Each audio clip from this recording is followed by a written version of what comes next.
Bonjour, je suis Francis, formateur indépendant depuis plus de 15 ans. J'interviens dans plusieurs écoles et centres de formation et j'ai créé Tidal pour simplifier la vie des formateurs comme vous et moi. Dans ce tutoriel, je vais vous accompagner pas à pas pour démarrer avec Tidal. On va voir ensemble comment créer votre compte, ajouter votre première école, importer automatiquement votre planning via iCal et configurer vos tarifs ainsi que le partage de votre premier agenda et de vos disponibilités. Suivez-moi étape par étape, c'est parti. Alors tout d'abord, rendez-vous sur tidal.com. On va cliquer sur le bouton s'inscrire et on va avoir la possibilité ici de se connecter en tant que formateur. Vous allez pouvoir donner votre niveau d'expérience. Donc, par exemple, j'ai déjà travaillé avec plusieurs organismes. Et donc, vous allez pouvoir créer votre compte. Alors, bon, je vais créer.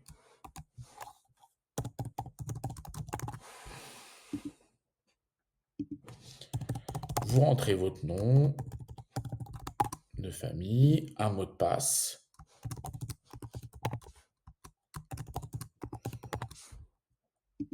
J'accepte. Vous faites comme vous voulez sur les conseils pour booster, mais je vous conseille de ne pas cocher recevoir les conseils pour booster votre approche pédagogique. On va finaliser l'inscription. Là, vous arrivez sur une page pour créer votre profil à partir de votre CV LinkedIn. Alors, je vous conseille d'aller donc directement sur votre page LinkedIn et dans les ressources, vous allez pouvoir enregistrer au format PDF votre CV LinkedIn. Donc, on va le faire. Donc là, j'ai quelque chose qui s'appelle profil.pdf que je vais pouvoir charger en fait directement sur Tidal. Et à ce moment-là, en fait, il me récupère l'ensemble de mes expériences professionnelles. Et donc, ça va pouvoir derrière, ainsi que mes formations, et donc ça va pouvoir se rajouter en fait dans mon profil Tidal comme formateur. Ça pourra m'aider plus tard et ça nous aidera plus tard, notamment à vous proposer en fait des nouvelles missions, ou en tout cas d'être trouvé par des écoles pour des nouvelles missions. On continue. On arrive là sur le tableau de bord qui est pour l'instant vierge puisqu'en fait on n'a encore rajouté aucune organisation et on va pouvoir donc assez facilement venir rajouter ici une organisation, alors une école ou université ou une entreprise, un centre de formation. Alors là par exemple pour notre exemple, on va rajouter ESARC Toulouse avec qui je travaille. On va trouver ici donc la liste des différentes écoles qui pourraient correspondre à ESARC Toulouse. Alors là, en l'occurrence, ESARC Évolution, école de commerce de vente Campus Enova à la Beige, qui est bien sur l'ESARC de Toulouse. Je vais pouvoir ici venir m'associer en fait à cette école. À ce moment-là, on va pouvoir connecter notre agenda de l'ESARC directement avec Tidal. Alors, à l'ESARC, ils utilisent un outil qui s'appelle Hyperplanning. Et donc dans Hyperplanning, on a donc l'ensemble des cours prévus dans cette école. Et on va pouvoir venir ici prendre le lien iCal d'Hyperplanning de mes cours à l'ESARC. Je vais revenir ici, je vais coller ce lien et je vais synchroniser Tidal avec le lien de l'ESARC. Voilà, c'est déjà fini. La synchronisation est finie. Et donc, à partir de ce moment-là, en fait, j'ai accès à mes différents onglets de configuration et notamment l'ensemble des formations et des matières. Donc là, en fait, je vais pouvoir donner, en fait, voilà, j'ai 2 classes dans cette école, les pays 1 et les pays 2. sont les professions immobilières, où je fais de l'éco-droit pour eux. Donc la formation, en fait, on va pouvoir l'écrire, hein, BTS, profession immobilière. Je vais la rajouter. La matière, c'est environnement économique, environnement juridique et économique des activités immobilières. Je vais rajouter. C'est la même chose ici, BTS profession immobilière. Pareil, donc là, on va mettre, c'est la deuxième année, mais c'est environnement économique et juridique. Les jours fériés, je ne vais pas en avoir besoin, donc je vais supprimer ça. En effet, ils sont intégrés dans les agendas, mais c'est pas une très grosse problématique. On va pouvoir enregistrer ces matières. Parfait. Donc tout est synchronisé. On va pouvoir venir ici sur la tarification. Et la tarification, en fait, elle va nous aider derrière à afficher en fait votre chiffre d'affaires. Donc là, les arcs, par exemple, la tarification est aux alentours des 45 euros. On va l'enregistrer.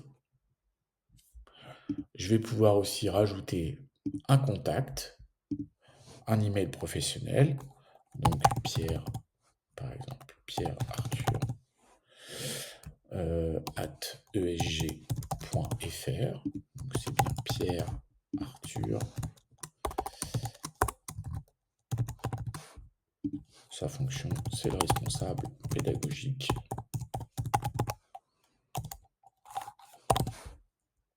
Et donc, c'est mon contact principal dans cette école.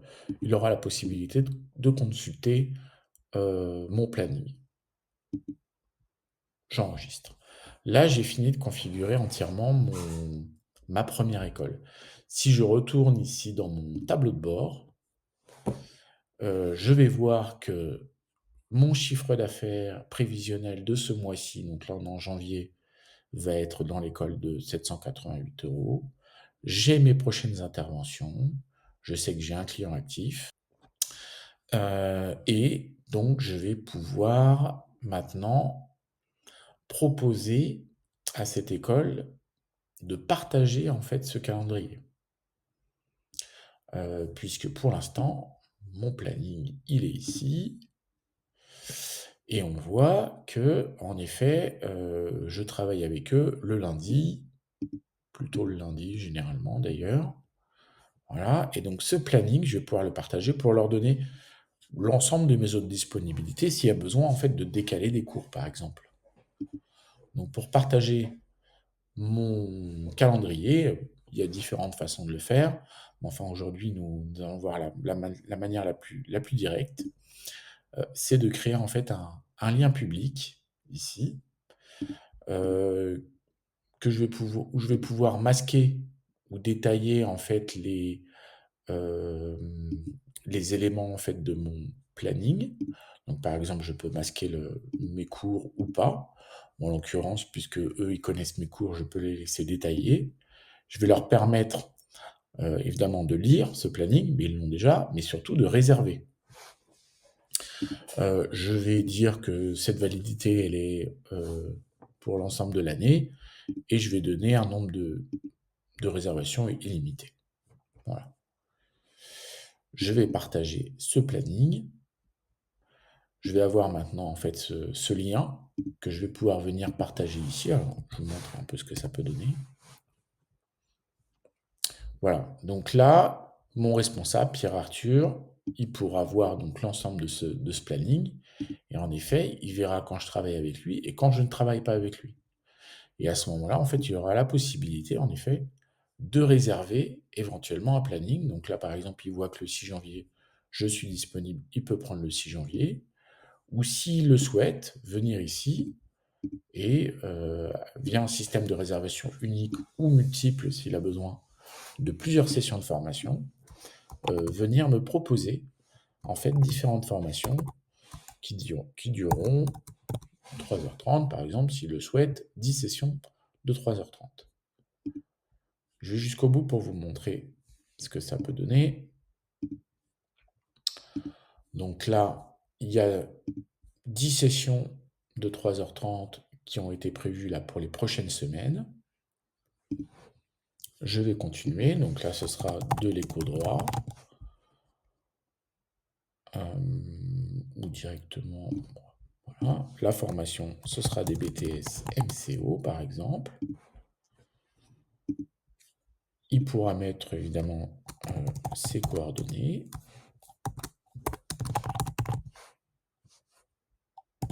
ESARC Toulouse, Pierre Arthur.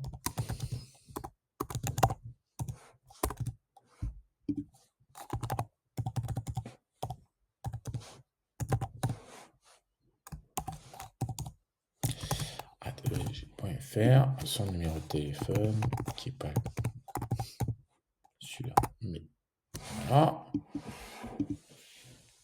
Je continue et je vais pouvoir valider l'envoi. Parfait. Je vais revenir maintenant en fait dans mon espace ici et en fait dans mon espace de formateur, j'aurais reçu une demande, donc que je vais traiter tout de suite, une demande de l'ESARC Toulouse, de Pierre Arthur, concernant culture économique, juridique et managériale. Et je vais pouvoir voir le détail en fait avec l'ensemble des créneaux qui sont tous disponibles. Et je vais pouvoir donc valider ou refuser ou même accepter certains ou refuser d'autres. Voilà, donc j'aurai vraiment cette possibilité-là et valider ensuite mes réponses si ça me convient. Voilà. Voilà pour cette première vidéo tuto qui vous présentait vraiment une première approche de l'utilisation de Tidal qui fonctionne aujourd'hui. N'hésitez pas en fait à vous abonner pour avoir plus de tutos de ce type-là. Et merci de nous avoir suivis et à très bientôt sur Tidal.